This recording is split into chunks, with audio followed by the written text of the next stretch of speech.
My name is Isabella. I'm 36 years old and live in a quiet town on the outskirts of Denver, Colorado. I work as an accounting assistant for a medical equipment supplier while also managing the household in our small home. No kids, no noise, just me and my husband, Tyler. Tyler is the same age as me. He works as a sales team leader at a major real estate firm. He has a polished appearance, a persuasive voice, always dressed in crisp shirts with a trace of expensive cologne as he walks by.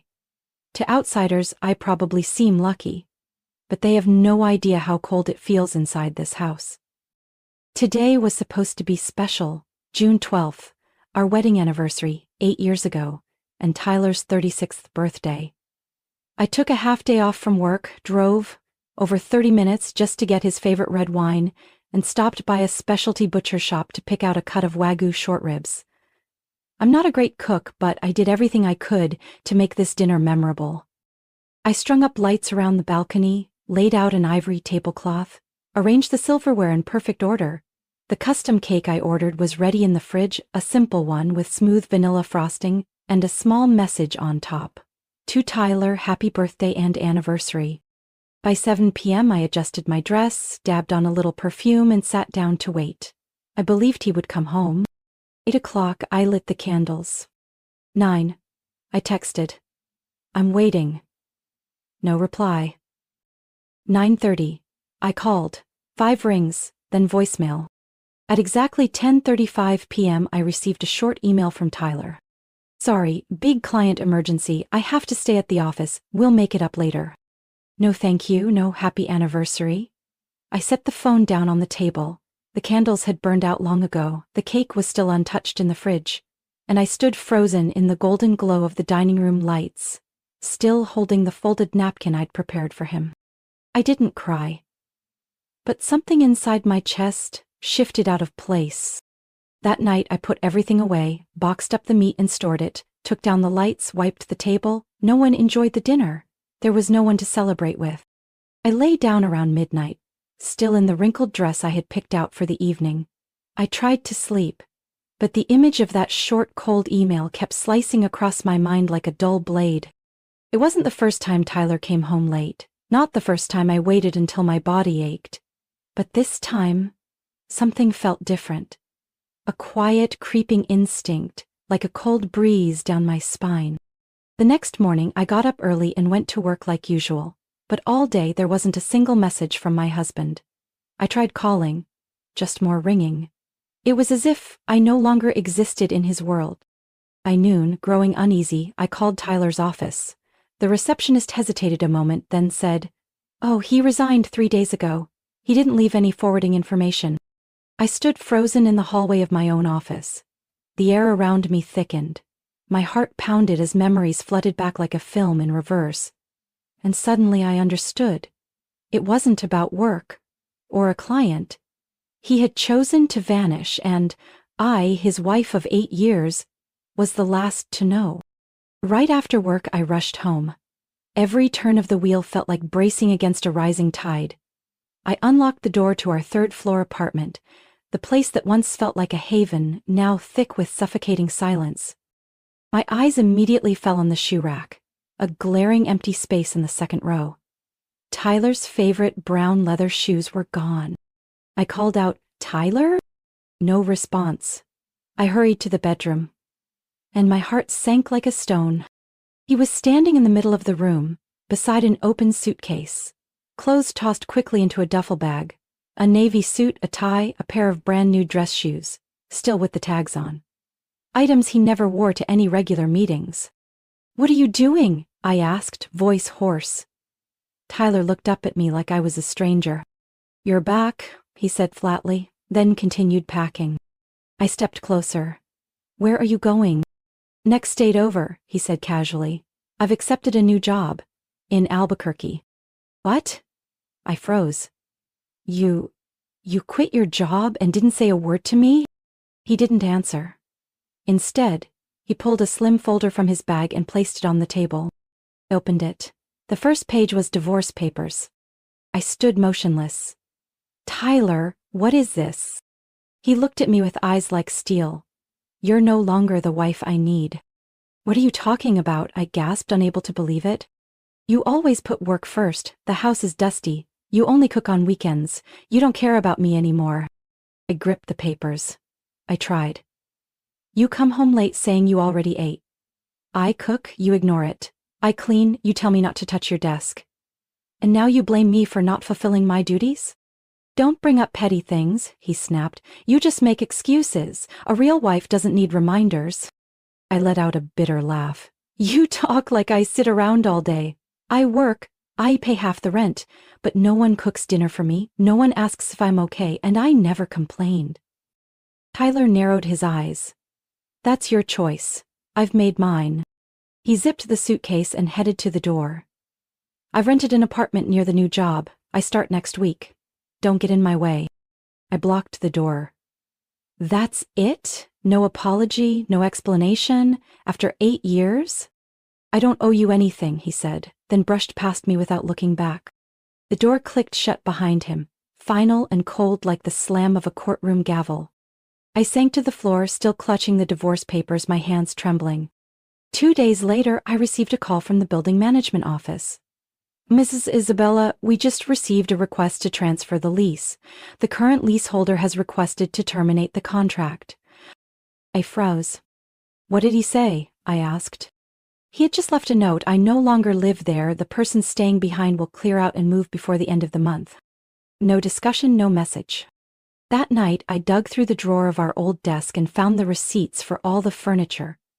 Almost everything, from the sofa to the fridge, was under my name.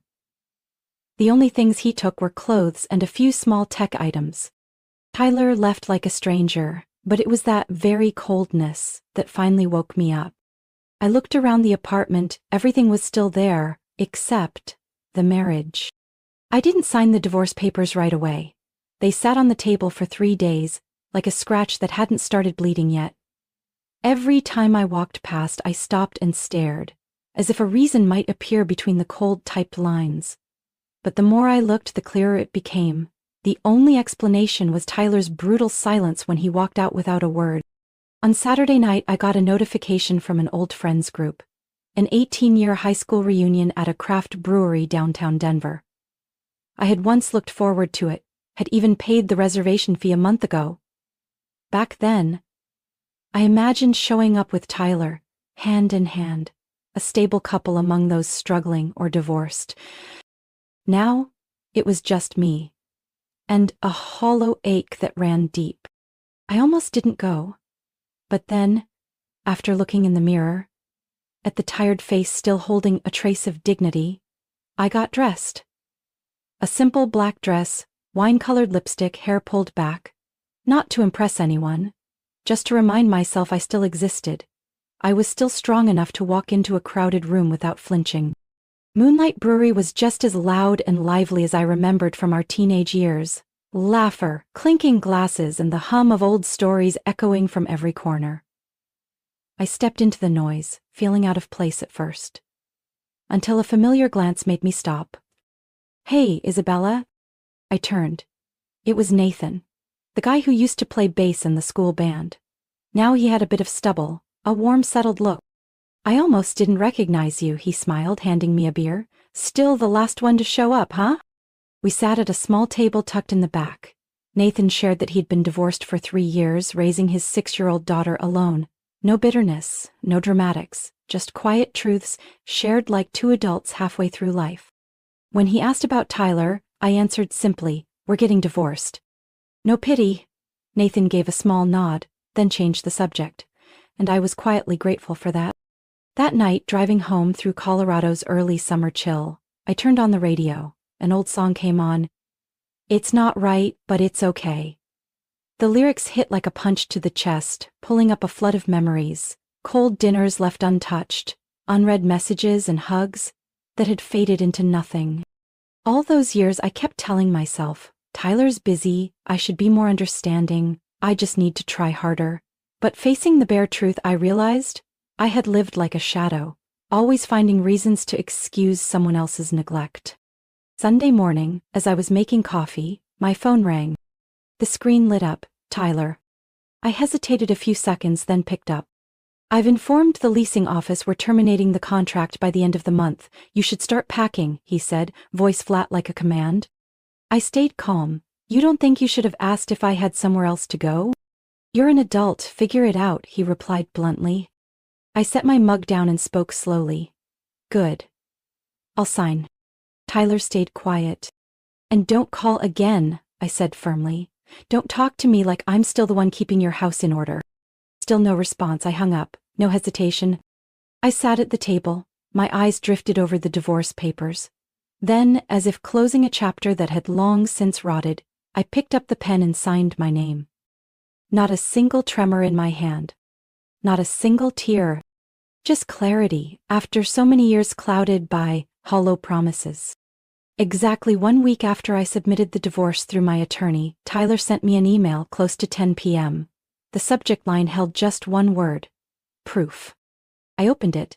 Before I could even read the first line, a photo jumped out at me. A marriage certificate. Groom, Tyler Robert James. Bride, Marissa Ellis Whitmore. Stamped in deep red at the bottom, Bernalillo County, New Mexico. Date of registration, exactly 1 day after the court finalized our divorce. Before I could react, my phone rang. He called right after sending it. I picked up. Tyler's voice came through, disturbingly triumphant. You saw it, right? I got remarried. Life's never been better. I didn't speak, I just listened. And deep inside, something quiet began to shift. Her name's Marissa. 36, just like you, but she's mature, gentle, and... He paused. So beautiful you'd be jealous. I stayed silent. She's the only daughter of the family that owns the Whitmore real estate chain in Santa Fe. Her parents built us a small house near the Southern Hills. And the job? Her family helped me become the executive vice president at her company. So that's why you needed the divorce so quickly? I asked, trying to keep my voice steady. Not entirely, he replied. I just couldn't keep living with a woman who always put work first and neglected her role as a wife. I let out a quiet laugh. And your new wife? She doesn't work? She chose to take care of the home. And we're expecting a baby girl, Tyler said smugly. She's 3 months pregnant. Each sentence he said felt like a dull blade severing the final thread that had once tied me to that marriage. But instead of pain, all I felt was a hollow stillness. Marissa Whitmore. I repeated the name after hanging up. It wasn't unfamiliar. I opened Facebook and typed it in. Her profile came up almost instantly. The profile photo showed a stunning woman with soft blonde waves, sharp blue eyes, and a smile that could make anyone feel small. I scrolled down, and then, on the 10th photo, I froze. Marissa was the girl who went to high school with me for 3 years. Back then, her name was Marissa Ellis, not Whitmore. She was scrawny, had squinty eyes, a flat nose, and blotchy skin from makeup allergies. She used to sit in the back, barely spoke, and often got picked on by classmates. No way. I reopened the wedding photo Tyler had sent in the email. The bride in that picture looked like an entirely different person. Not a trace of the old Marissa Ellis remained. But I remembered those eyes. That slightly crooked tooth she used to get teased for, bunny teeth. The way she always looked down when walking through the hallway. How could I forget? I called Lana, my best friend from high school. Do you remember Marissa Ellis? I asked. There was a pause on the other end, then Lana laughed. Not only do I remember her, I still have a picture of her from senior year. Why are you suddenly bringing her up? I told her everything. About Tyler, about the new marriage, the gifted house, the magically acquired executive title. Lena wasn't surprised. She changed completely after moving to New York to study art. Went through multiple plastic surgeries. Chin, nose, eyes, jawline. People called her Marissa too. But her personality? Still the same. Quiet, calculating, and very strategic about who she latches onto. I said nothing. There was a rumor she got involved with a much older married architect in Brooklyn, Lana added. Then she moved back to New Mexico and opened an art gallery. Guess she's leveled up now. I had no more questions. That night, I sat in my living room staring at Tyler and Marissa's wedding photo. Everything in the frame sparkled. Flowers, white dress, perfectly aligned teeth, and her bright smile. But I knew behind all that was layers of makeup, carefully crafted image, and a well-disguised motive. And he chose that. 1 week after Tyler's bragging call, I got a message from an unknown number. It was short. "Isabella, are you free? I need to talk. It's serious." I knew exactly who it was. I didn't respond. 15 minutes later, he called. I picked up, not because I cared, but because something told me it would be worth hearing. "Marissa gave birth," Tyler said immediately. "A baby girl." I heard him swallow hard, then silence. I waited. "She doesn't look like me. Or Marissa, actually. She doesn't look like either of us." I tightened my grip on the phone, lips pressed together to stop myself from laughing. "Maybe she takes after someone on your side of the family," I offered, light as air. "No, I thought that too, but Isabella, do you remember when you laughed hysterically after I told you about Marissa? You knew something, didn't you?" Tyler's voice suddenly rose, nervous and panicked. I leaned back in my chair, a slight smirk on my lips. "I just found it interesting," I replied, holding back the sharpness in my tone. "Stop joking. I did a DNA test. The baby is mine, but I still don't get it. Why doesn't she look like either of us?" "I haven't told anyone, but you laughed like you knew something. Please, tell me." I gave a quiet chuckle. My voice was calm. "Do you remember your high school graduation album?" Silence. I continued. "I found it while packing up the old apartment. It was buried at the bottom of your desk drawer, covered in dust." "You were digging through my stuff?" Tyler sounded slightly irritated. "No, I was cleaning, as you requested," I emphasized. "And when I opened that album, I was stunned. A curly-haired boy with squinty eyes, crooked teeth, and acne-covered skin. It took me a few minutes to realize it was you." Tyler exhaled slowly. "I always wondered why in 8 years you never introduced me to your college friends, why you insisted on a small wedding with no friends, why there wasn't a single teenage photo in our home. Now I understand." "I changed, out of insecurity," he said quietly. "No," I replied, "you changed because you wanted to live a new life, but you forgot one simple truth: genetics can't be altered." Silence stretched out between us. "You think I'm ashamed of who I was?" "No," I said. "I feel sorry for an innocent child who's going to grow up with 2 parents who couldn't be honest. You hid your past. So did Marissa. And now you're surprised your daughter doesn't resemble the edited versions you both constructed? You think she's gonna look like that old version of me?" Tyler's voice wavered. "No one knows, but she will carry what's real in you. Your blood, your DNA, everything you've tried to erase." I could hear him inhale deeply. "What about Marissa?" I asked, cutting in one last time. "She cried, said she was exhausted from labor. But you know what's worse? What? She won't hold the baby. Every time she looks at the child's face, she turns away. Yesterday, her mom had to step in and hold the baby because she refused. I don't know what to do." I stayed quiet. A bitter heaviness rose in my chest, not for Tyler, but for a child already rejected by the very people who brought her into this world. I lowered my voice. "You once said I failed as a wife because I wasn't willing to sacrifice. But the one rejecting his role as a father is you." Tyler sighed, maybe about to speak again, but I stopped him. "You don't need advice from me. I just hope you don't project your shame onto that baby. She didn't do anything wrong." I ended the call before he could reply. Then I blocked his number. There was nothing more I needed to hear. Nearly a year after my final conversation with Tyler, I barely remembered his presence in my life. Not because I tried to forget, but because the life I built after him filled every empty space he left behind. I moved into a small apartment in Boulder, just a 10-minute walk from the office. The balcony overlooked green hills, with just enough sun to grow a few pots of herbs. Mornings no longer felt like something to dread. I'd wake early, make coffee, and breathe. I kept my current job but reduced my hours.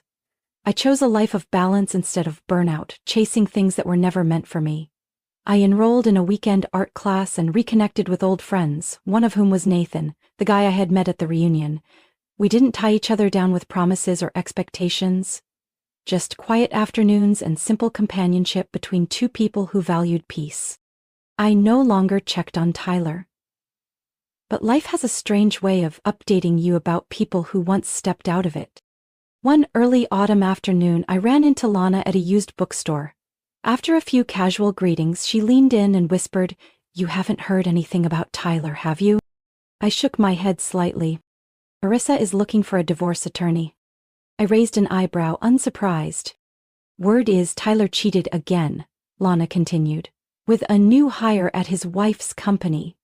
Marissa found out 3 months ago but kept quiet, for the child's sake." "The child?" I asked. "Their daughter. She's almost 3 now. But it gets worse." Lana showed me a screenshot from a friend in a preschool parent group. "There's a new girl in class. Her mom had full plastic surgery. Somehow the kids found out and started teasing her, saying, 'Your mom used to be ugly.' The poor thing cried all week." I stared at the message, heart sinking. Even though I no longer cared about Tyler or Marissa, thinking of a child being bullied for choices that weren't hers broke something in me. Sadness. Anger. Both. "Marissa regrets having the baby," Lana added. "She thought the child would inherit her post-surgery beauty, but now, it's obvious the girl carries the original genes." I said nothing, because honestly, there was nothing left to say. Tyler and Marissa once chose a version of life wrapped in glitter, built on illusions of beauty, status, and control. But in the end, what couldn't be hidden, the past, the truth, and the way they treated others was what showed up the clearest when they had a child.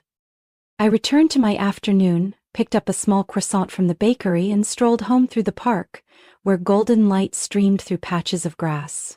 My life now has no drama, no major twists, but it has rhythm, autonomy, and a fullness I once thought I'd never touch.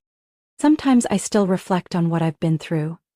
8 years of marriage, a sudden divorce, a shameless betrayal, and the unmasking behind all that flawless makeup. But I no longer feel bitterness. I feel gratitude. Because that collapse gave me the chance to be reborn. Not into someone new, but into myself. No compromises, no avoidance, no pretending to be okay. If anyone ever asked me whether I've forgiven Tyler, I'll probably smile and say, "I don't need to forgive anyone, I just need to live true to myself." And for the first time in years, I can say that without hesitation. Isabella's story is a reminder that appearances may fool the world, but time always reveals the truth. When she was betrayed and discarded for not being perfect, she didn't seek revenge or beg for closure. She walked away quietly and rebuilt her life from the inside out. In the end, those who lived a lie had to face the consequences they created, while Isabella found freedom, peace, and her true self, something no amount of cosmetic surgery could ever buy. What do you think of Isabella's choices and the downfall of those who lived a lie? Share your thoughts in the comments. Don't forget to follow the channel for more powerful and surprising stories about family and life.